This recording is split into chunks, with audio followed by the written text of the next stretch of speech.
A long, long time ago, there was a semi-barbaric king. I call him semi-barbaric because the modern world, with its modern ideas, had softened his barbarism a little. But still, his ideas were large, wild, and free. He had a wonderful imagination. Since he was also a king of the greatest powers, he easily turned the dreams of his imagination into facts. He greatly enjoyed talking to himself about ideas, and, when he and himself agreed upon a thing, the thing was done. He was a very pleasant man when everything in his world moved smoothly, and when something went wrong, he became even more pleasant. Nothing, you see, pleased him more than making wrong things right. One of this semi-barbaric king's modern ideas was the idea of a large arena. In this arena, his people could watch both men and animals in acts of bravery. But even this modern idea was touched by the king's wild imagination.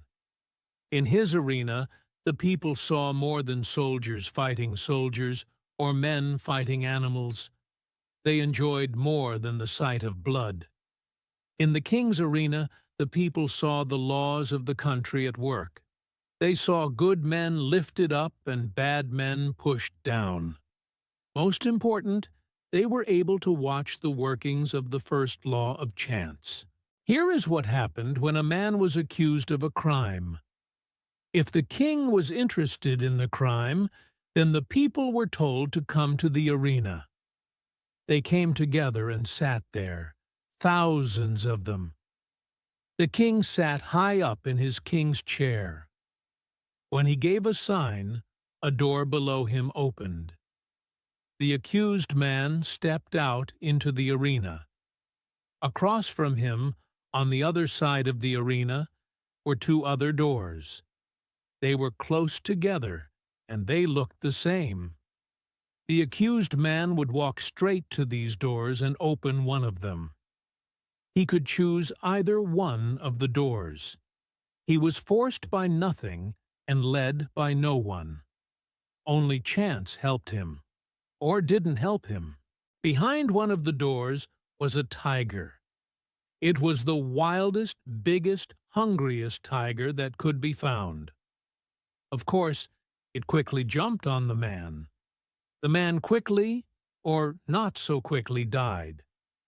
After he died, sad bells rang, women cried, and the thousands of people walked home slowly.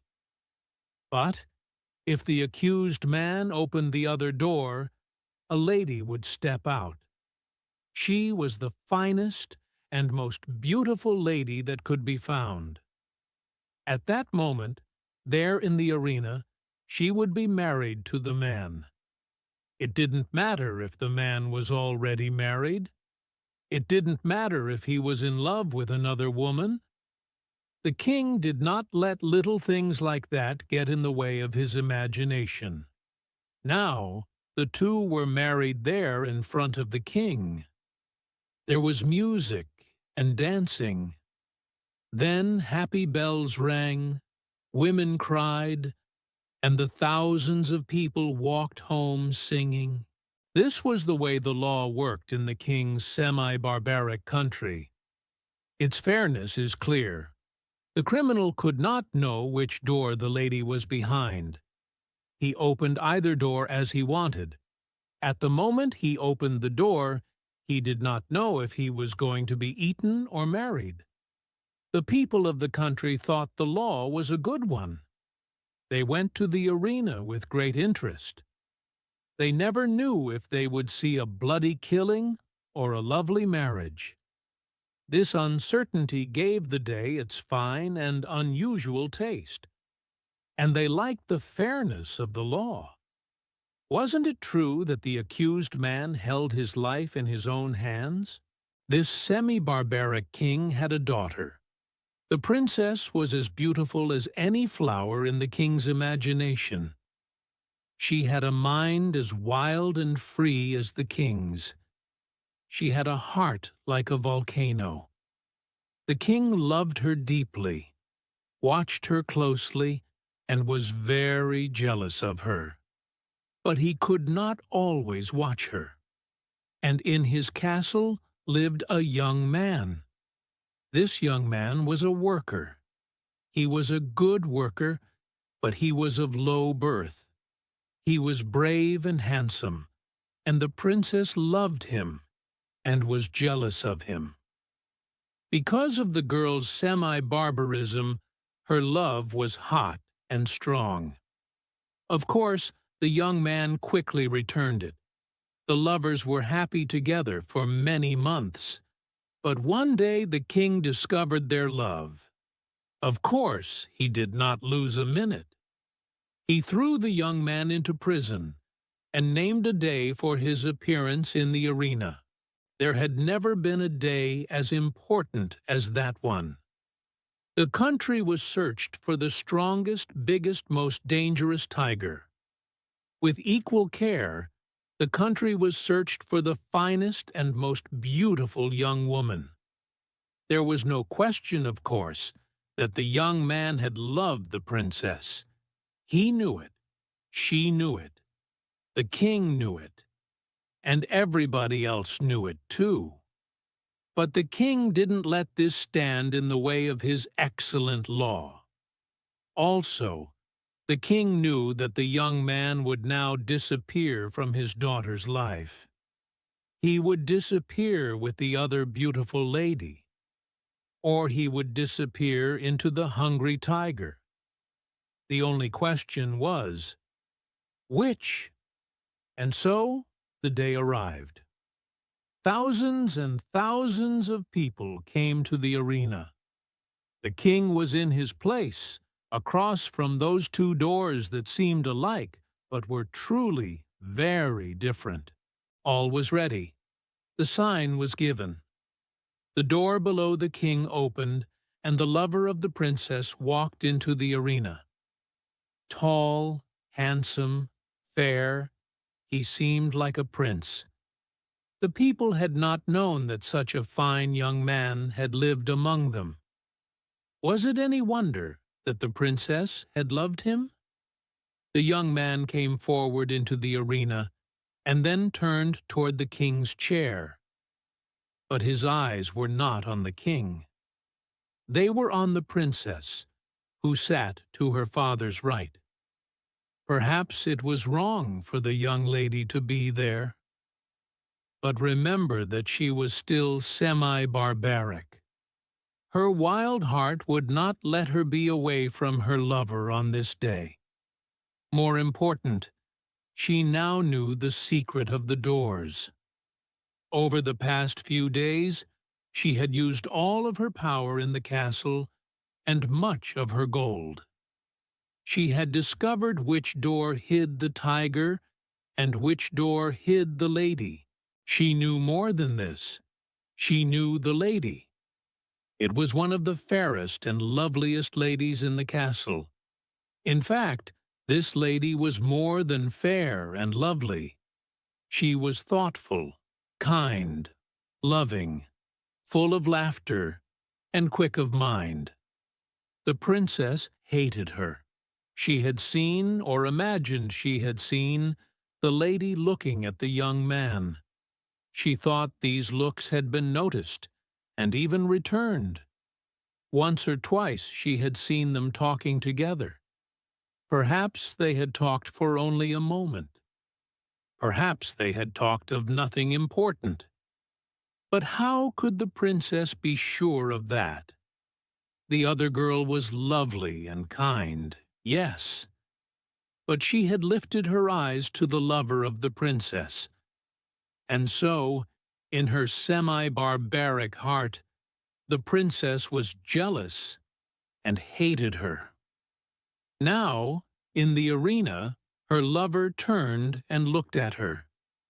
His eyes met hers, and he saw at once that she knew the secret of the doors. He had been sure that she would know it. He understood her heart. He had known that she would try to learn this thing which no one else knew, not even the king. He had known she would try. And now, as he looked at her, he saw that she had succeeded. At that moment, his quick and worried look asked the question, "Which?" This question in his eyes was as clear to the princess as spoken words. There was no time to lose. The question had been asked in a second. It must be answered in a second. Her right arm rested on the arm of her chair. She lifted her hand and made a quick movement towards the right. No one saw except her lover. Every eye except his was on the man in the arena. He turned and walked quickly across the empty space. Every heart stopped beating. Every breath was held. Every eye was fixed upon that man. Without stopping for even a second, he went to the door on the right and opened it. Now, the question is this: did the tiger come out of that door, or did the lady? As we think deeply about this question, it becomes harder and harder to answer. We must know the heart of the animal called man, and the heart is difficult to know. Think of it, dear reader, and remember that the decision is not yours. The decision belongs to that hot-blooded, semi-barbaric princess. Her heart was at a white heat beneath the fires of jealousy and painful sadness. She had lost him, but who should have him? Very often, in her thoughts and in her dreams, she had cried out in fear. She had imagined her lover as he opened the door to the hungry tiger.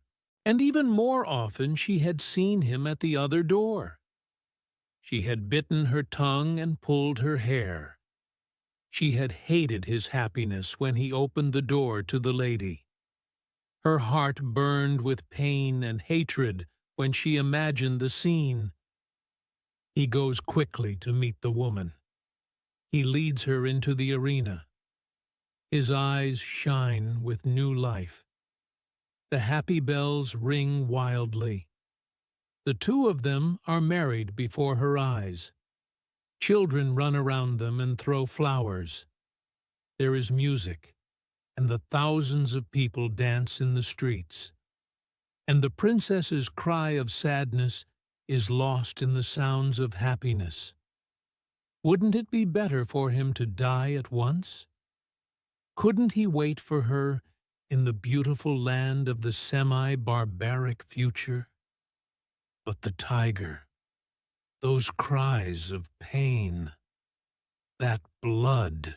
Her decision had been shown in a second, but it had been made after days and nights of deep and painful thought. She had known she would be asked. She had decided what to answer. She had moved her hand to the right. The question of her decision is not an easy one to think about. Certainly, I am not the one person who should have to answer it. So I leave it with all of you. Which came out of the open door, the lady or the tiger?